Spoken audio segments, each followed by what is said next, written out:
Hey, y'all, welcome back, family and friends, to this exciting episode of Black Beat Podcast, where we keep it real, raw, and unapologetically black. Now, please make sure you hit the like and subscribe button on the screen. And before we dive in, I want to give a huge shout out to our sponsors. Oregon Health Authority, coming together for change because when it comes to health, we're all connected. And TriMet. Join the team that keeps Portland moving at trimet.org/career, and Care Oregon, dedicated to making healthcare work for everyone for the last 30 years. Now, today, we are tackling a topic that has been plaguing our community for generations, the behavioral health crisis. How did we get here? Why are so many people struggling with mental health challenges and addictions and trauma? And most importantly, what are we doing about it? We're at a breaking point. 5 years ago, the George Floyd moment, COVID cracked open something in America that a lot of folks didn't want to see. That our communities have been carrying the weight of systemic violence, neglect, and trauma for far too long. Major institutions like the newly activated Ballmer Institute for Children's Behavioral Health are joining long-standing efforts by organizations such as the Oregon Health Authority and community-based advocates who have long championed accessible, comprehensive behavioral health care. Each is working to train a new generation of specialists equipped with providing critical support where it's needed most. Now let's just jump into this first. Let me introduce my guest today. First, we have Dr. Kate McLaughlin, a clinical psychologist specializing in children and adolescent mental health and executive director of the Ballmer Institute. She holds a joint PhD in clinical psychology and epidemiology from Yale University. The Ballmer Institute is rolling up its sleeves to provide real cultural responsive mental health support for our communities. And then we have Ebony Clarke, the behavioral health director at the Oregon Health Authority, with more than 25 years of experience as an administrator, manager, and clinician in both the public sector, the nonprofit behavioral health arena. Ebony has influenced policy while centering the work through equity and consumer lens. She's got an inside scoop on what's really happening in our state, where the gaps are, and what's needed to change to turn the crisis around. So let's get into it. No sugarcoating, no fluff. Let's talk about what's real and what's next. Welcome, Kate and Ebony. Thanks for having us. We appreciate y'all being here. Good to be here. Okay, so let's jump into this. The root of the problem, the behavioral health crisis. Okay, so let's go back, way back, all right? How did we get here? And why is the community, especially the black and brown communities, dealing with so much mental health and issues? What roles have systemic racism, economic oppression, and violence played in the crisis? Now, for Ebony, from the Oregon Health Authority's standpoint of good view, what are you seeing on the ground, and how does Oregon compare to the rest of the nation when it comes to behavioral health and challenges, especially the communities of color? Well, I will say that Oregon is not unique. Many and most states are actually struggling with the workforce crisis specific to the behavioral health arena. And when I say behavioral health, I always think it's important to define what we mean by behavioral health. And so that really has to do with, the efforts that we take as a system to address an individual or community's mental state, specific to mental health or mental illness, such as anxiety, depression, schizophrenia, and also substance use disorder or abuse challenges. And so when we talk about behavioral health, we're talking about either substance use disorders and or mental health or mental illness. This has been a long-standing issue. We know that historically, outside of just Oregon, across the nation, mental health and behavioral health was and has been underfunded for decades. Wow. I want to say that it wasn't until maybe the late 60s, early 70s is when there was a federal effort to really deinstitutionalize mental illness and really work to create opportunities for individuals to get the care that they need within their community and with natural supports. The dilemma was when that initiative was underway, there wasn't funding that followed that. And so quite frankly, we've been behind the eight ball for decades in terms of trying to catch up in terms of resourcing and funding to assure that we have an adequate system to meet all of the needs of all Oregonians. Wow. Last thing I'll just say is that we also know that Oregon is one of the whitest states, and we know that Oregon is fraught with history and present challenges specific to institutionalized and structural racism. And what that means is that we then see that playing out in the educational arena, and so then we're not seeing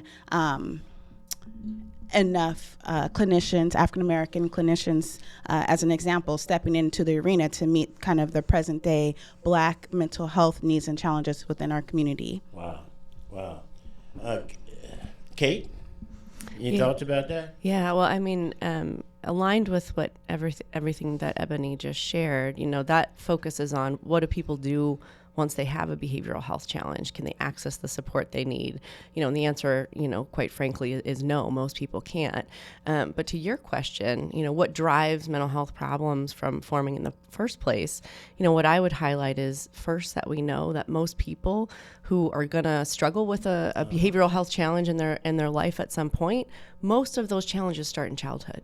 And the second thing we know is that the root of many of those challenges is adversity and trauma. The majority of mental health problems that start in this country, in Oregon specifically, can be traced to early life disadvantage, poverty, experiences of racism, violence, abuse, maltreatment. And these are really the drivers that lead to the emergence of mental health problems in many children and adolescents. So if we want to address the behavioral health crisis in kids, we have to be thinking about how to address those root causes and how to prevent kids who've experienced societal disadvantage from developing behavioral health concerns that we know are then going to impact their achievement in school, their economic mobility, and so on. So, Kate, what was the moment, the spark, that made the Ballmer Institute decide that this was the issue, the topic?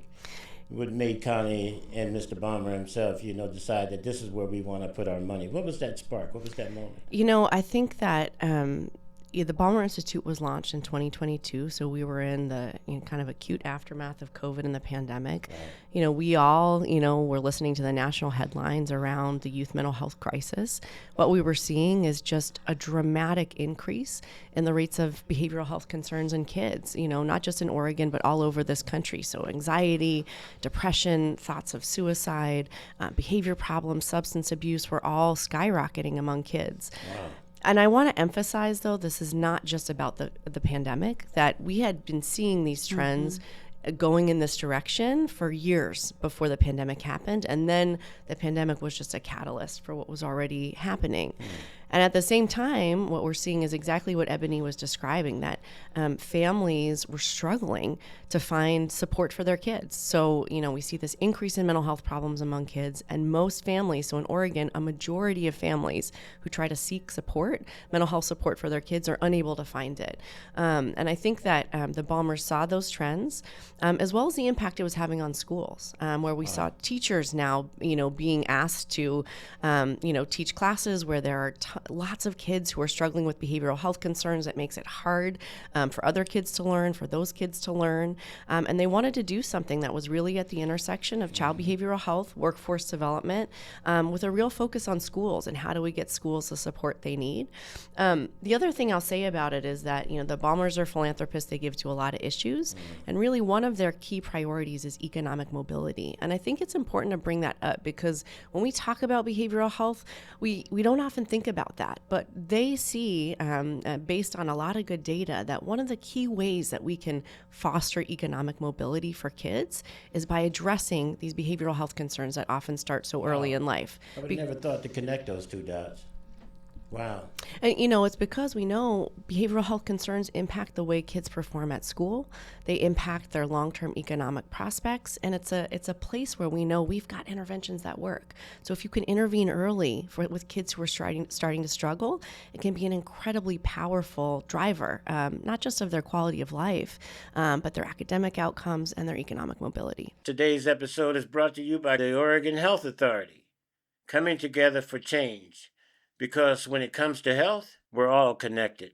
So, Ebony, how does the Oregon Health Authority work with an organization like the Ballmer Institute? Where's the integration? Where's the intersection at? Yeah, well, Oregon Health Authority, specifically within the behavioral health work that we do, we kind of we're the system holder, if you will, and I like to describe it as being the connective tissue between community-based organizations who provide the treatment services, the community mental health program that's ran by counties, that's kind of seen as the safety net, and then the coordinated care organizations, the entity that administers the behavioral health benefit for those who are on the Oregon Health Plan. And so we are the kind of system holder. We help to kind of oversee and govern. It's our job to have a finger on the pulse. And so we, first and foremost, a lot of what we do within the publicly funded arena requires various licensure, certification. There's various state rules or statutes that are required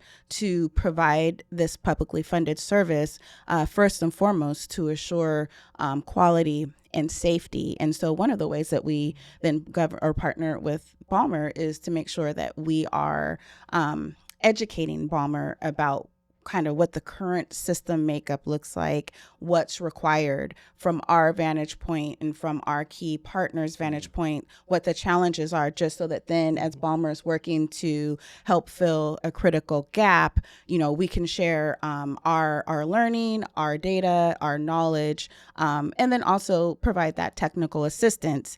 And as I said earlier, working to make sure that we're providing that education so that then it all can be within the policy realm, rules and statutes. Got you. Rules and statutes. So, Kate, so what kind of specialists are you guys creating over there at the Ballmer Institute to come in and plug this hole that y'all got? What's going on over there? Yeah. What are you creating over there? You're creating the next iteration of the specialized counselor? What are you doing over there? That's a great question, because what we're doing is actually it's a, first of its kind program in the country. And what we are doing is taking the kind of training in behavioral health that you typically have had to go to grad school to get access to, either getting a master's degree or getting a PhD, and providing that training at the bachelor's level. So folks who are getting an undergraduate degree can learn how to deliver services for kids and adolescents to support their behavioral health in the context of an undergraduate program. And this is really novel for a few reasons. So, first, because it has historically required that you go to grad school to get this kind of training, it's created a lot of barriers for folks to get into the behavioral health field who might be interested in it, because grad school is expensive, it takes a lot of time. There are a lot of barriers. And so our hope is that this is not only going to increase the number of professionals who have training in how to provide really critical supports for kids, but can be one way we start to diversify the behavioral health workforce, which I know we're going to talk more about in a minute. The second thing that's kind of novel about this approach is that when you look at existing mental health professionals, most of what they do is really focused on treating problems once they've gotten pretty severe. So for kids, it's getting in the way of their ability to do well in school or get along with their family or peers. This new profession is really focused at kind of an earlier point in what we call the continuum of care, where these are folks who are going to be trained to figure out how you identify kids early who might be struggling before it becomes a 5-alarm fire, where they might need a psychologist or a social worker, and deliver sort of brief, what we call low intensity interventions that you could deliver in a school or in your pediatrician's pediatrician's office that might help that kid develop some skills that would prevent that problem from worsening over time. Yeah. And that's really a different approach than what we see with most mental health professions. And the goal is really to build out this new part of the workforce who can provide care in places where it's really easy for kids and families to access it. So we reduce some of those barriers that make it hard for families to get the support they need. But okay, so and to be honest with you, I'm really excited about that opportunity. Over the years, you're watching how trauma has affected a lot of the culturally specific communities. I'm saying to myself, at what point in time do we really begin to address, the elephant in the room? Okay, and for me today, I think one of the questions that I have to do, the elephant in the living room to me right at this point in time, is how do we get more Black and brown mental health professionals into the field to begin to address some of these things. But I always thought that the shackle on the ankle of the young ethnic or community-specific communities, that, this shackle on their ankle is just trauma. Yeah. And that if we can somehow or another begin to address this trauma, that those communities, the young people in these communities, the community themselves can thrive in such a way that we've never seen before. So, but tell me, Ebony, what are your thoughts about what the Ballmer Institute is doing and those individuals that they're training up and putting in our community? How does the Oregon Health Authority look at that? I mean, we are excited.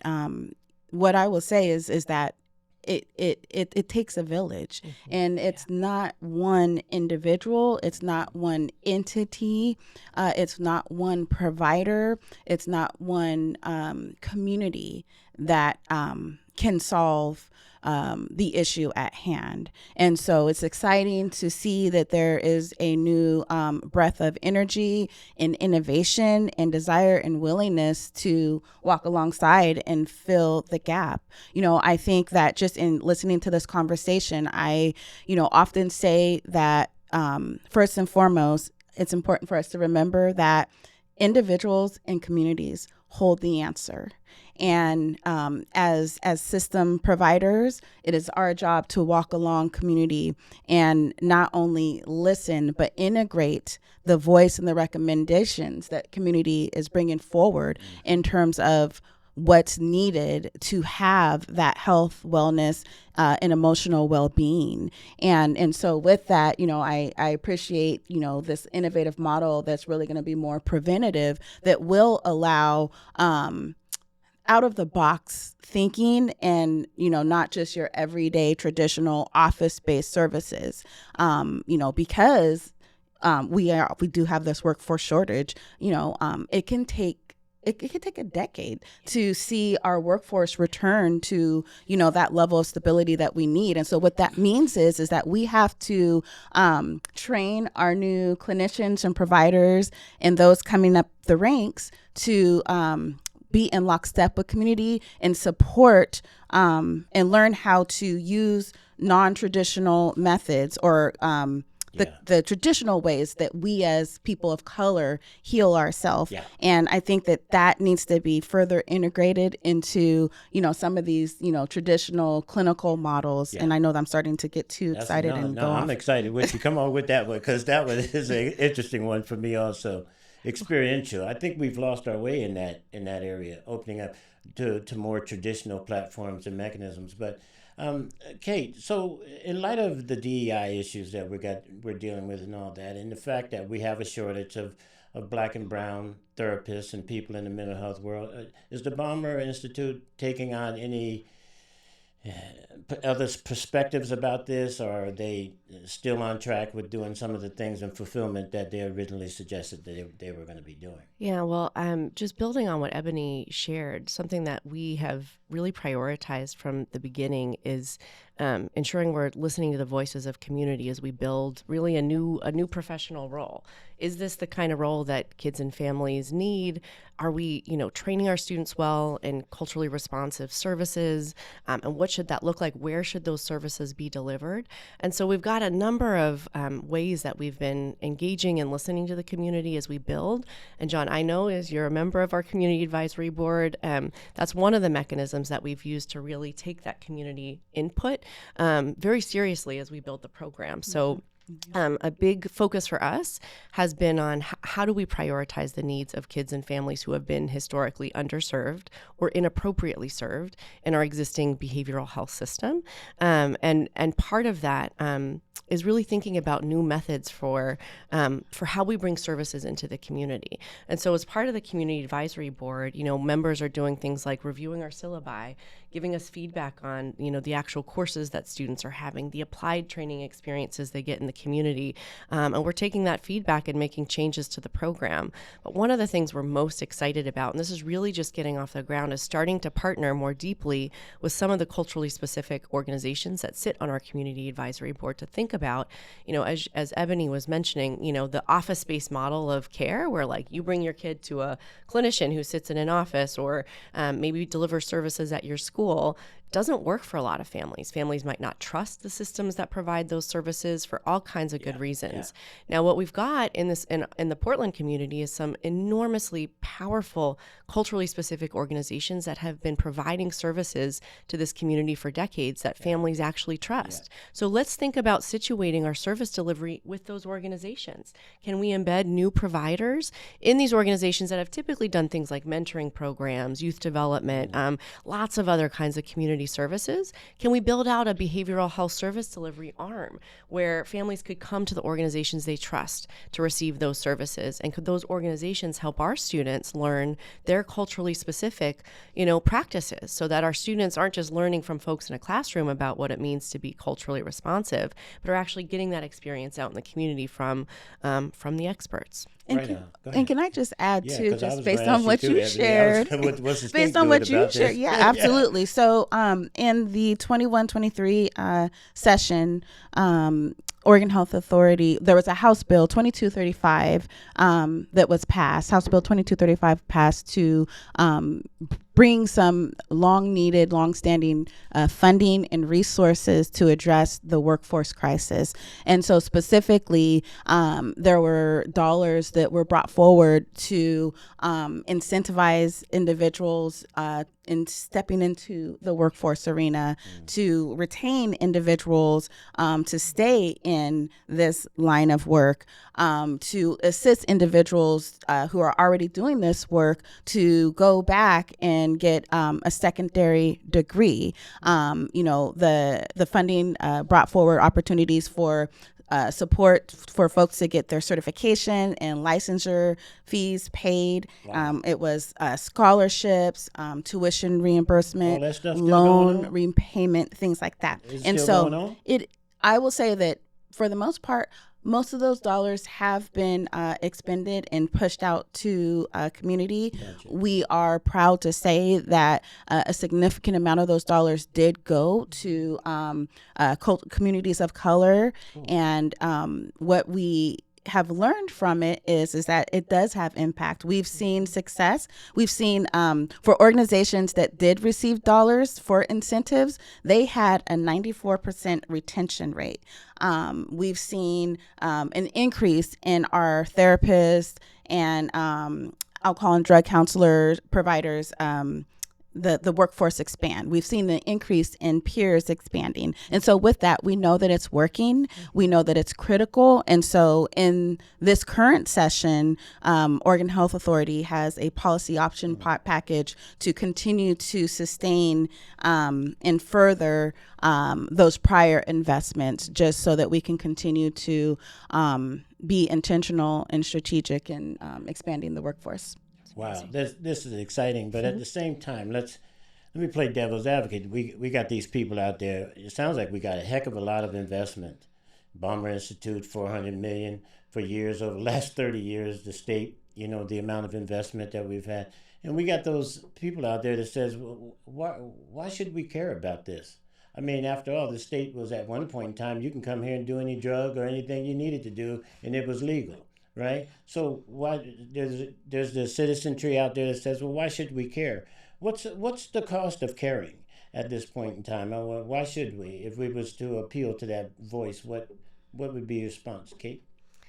So why should we care about child behavioral health? Yeah, why should we care? Why shouldn't we just let them go ahead and just do whatever they're going to do? Why should we care about the this Yeah, issue? it's an interesting question, and I would say we've come a long way in terms of the stigma that surrounds behavioral health and mental health challenges. That stigma is still there. A lot of folks might say, you know, buck up, right? Deal with it. You feel sad. Lots of people feel sad, but we actually know that mental health challenges can have enormous impacts on kids' lives in all kinds of ways, not just on how they're feeling in the moment. It can impact their relationships, the way that they perform in school, the way their teachers view them, the likelihood that they graduate high school, go on to higher ed, their economic mobility. And the thing that is so interesting and it's so important about child behavioral health is, those are big issues that are hard for society to tackle, but we actually have interventions that really work if you're targeting the behavioral health concerns, which are often at the root of many of these, problems that can kind of accumulate over the life course. Interventions that don't have to be that costly. They can be relatively brief when you've got a trained provider who can give that child some skills and help them develop some connections to other adults in their life who can be protective. It can have these cascading influences on so many aspects of that child's life if you catch it early. And so as a society, the return on investment that we get from investing early on in behavioral health supports for kids is just enormous. We all talk in Portland, have had a lot of conversations about many of the problems we see on our streets downtown, right? With substance abuse, chronic mental illness, the interventions, which we of course need for individuals, who are having an acute crisis, are needed and are really expensive. When the problem has gotten to that point, all kinds of interventions are needed to really support folks to recovery. But for every person that we see on the streets of Portland, we know that the roots of that problem for almost everyone started in early life. When there are interventions that are not that costly, that we could be investing in to provide the supports that kids need, that could prevent, these problems from accumulating over the course of someone's life. So when you think about the continuum of care, are you looking at early intervention with this? That's what we're focused on. We're always going to need psychologists and social workers and community health workers. There's a whole range of professions that already exist. And what we're focused on is really a profession that is kind of bringing this public health approach into child behavioral health of how do we identify problems early and deliver interventions that are low cost, that are brief, that can prevent those problems from worsening over time. Got you. Ebony, over the last say 15 years, there were a lot of trends that hit Oregon, the state of Oregon, such as Occupy and all of these different types of things. Did you see an influx in these issues during those times? Or in other words, did we inherit a lot of what a lot of the demographic looks like through some of these episodes of different types of things like Occupy and all that? Or is it just, has it been a continuation of growth that is a monitored, predictable growth in the state? I think it's both. I would say it's been kind of gradual. But what we know is that when there are major natural disasters, we as society see natural spikes in, depression, anxiety, self-medicating, causing folks to increase their substance use. We see spikes in suicide. So I'd say it's a little bit of both. You asked the question of why should folks care? I'll say that we're talking about people. We're talking about community. We're talking about someone's mother, someone's brother, someone's child. We're talking about human life.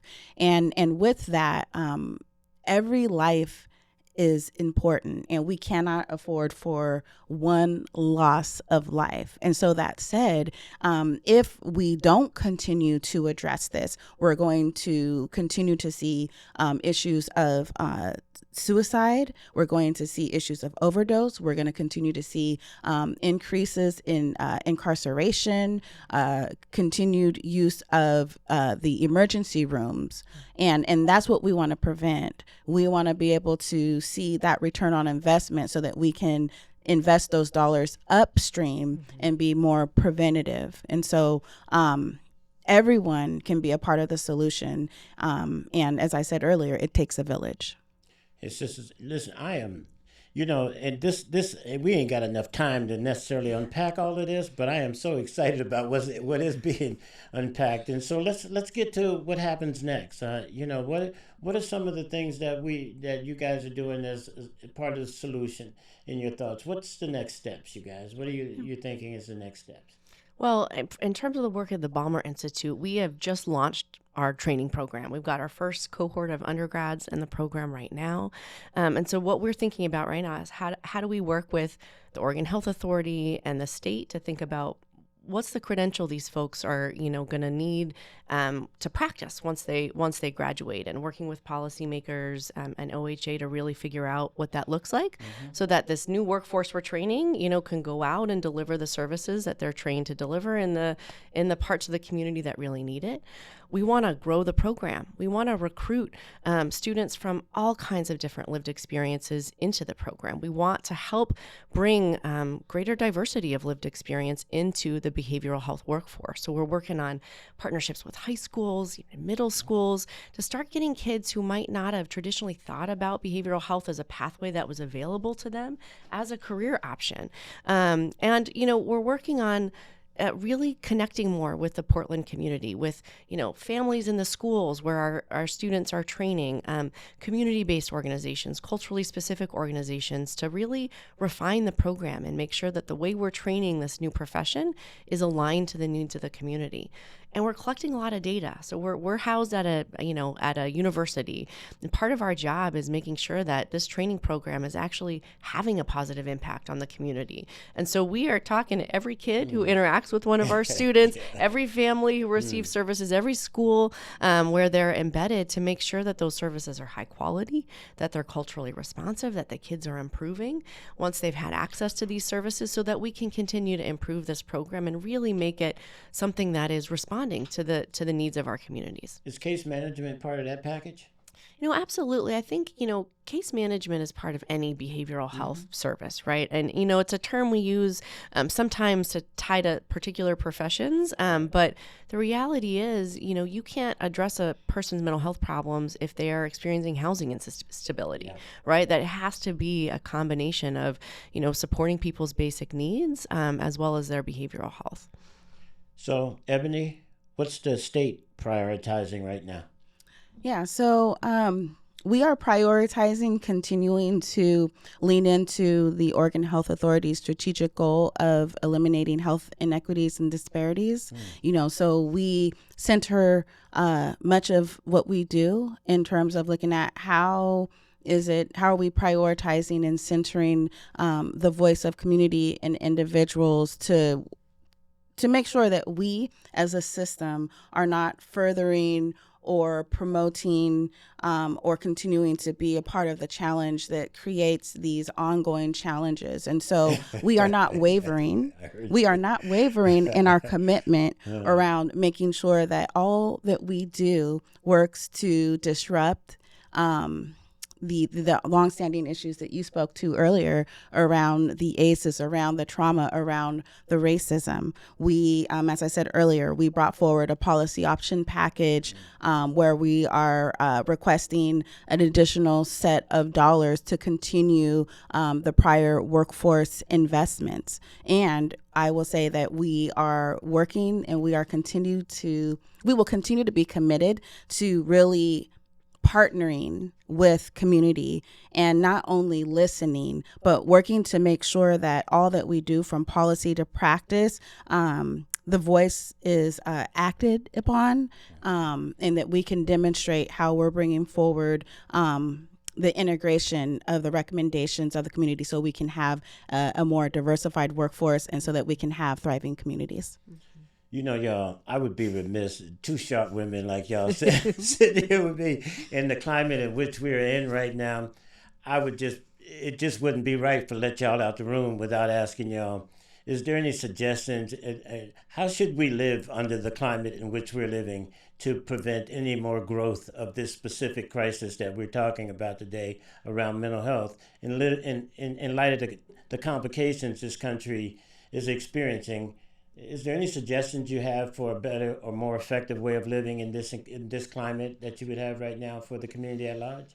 That's a big question. Yes, but you can narrow it down if you want Yeah, to, I mean, and you can answer that question on so many levels, but I think, a lot of what we see is that some of the core values that drive the work of the Ballmer Institute, that drive the work of OHA, feel like they're under assault, where suddenly equity is something that is, a bad word instead of a value that we should embrace and aspire to as a society. And I think that we need to hold tight and hold tight to our values.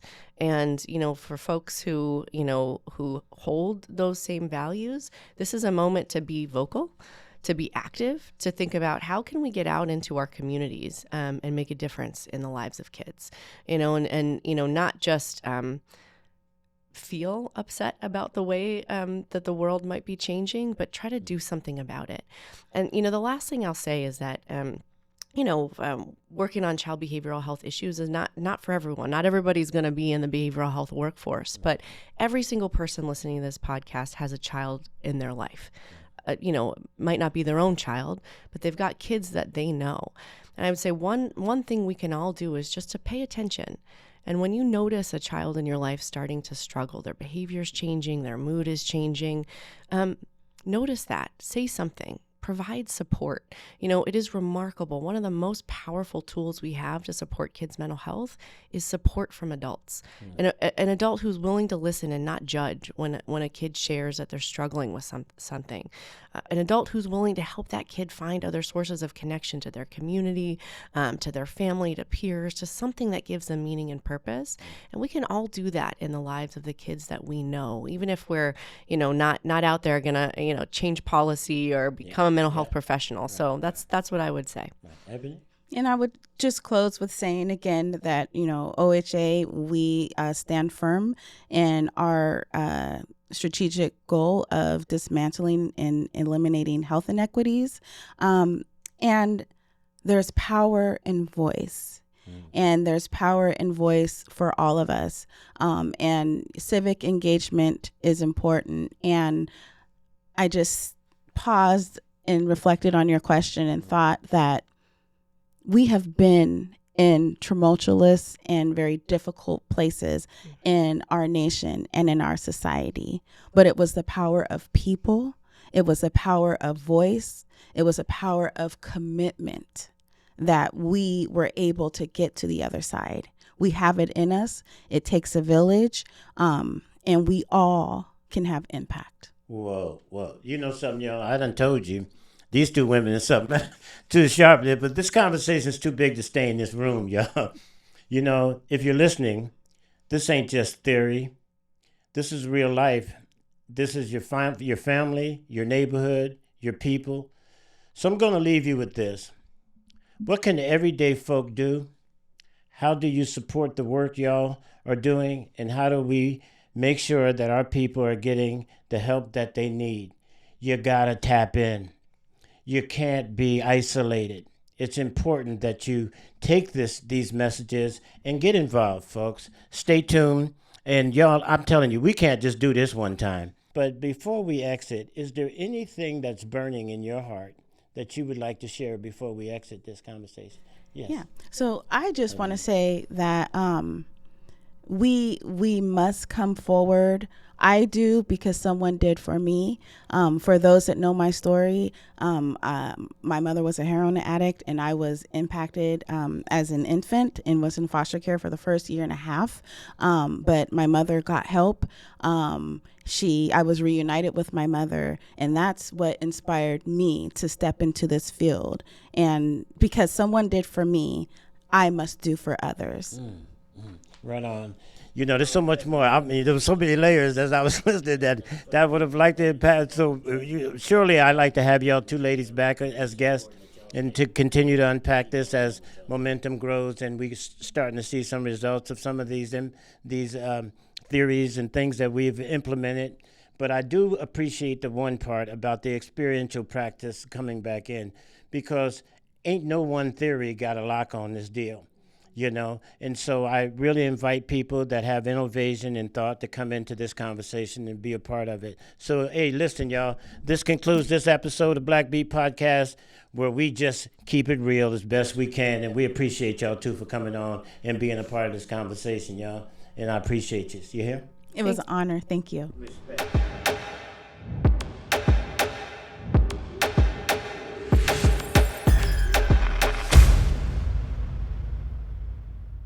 Today's episode is brought to you by the Oregon Health Authority, coming together for change, because when it comes to health, we're all connected.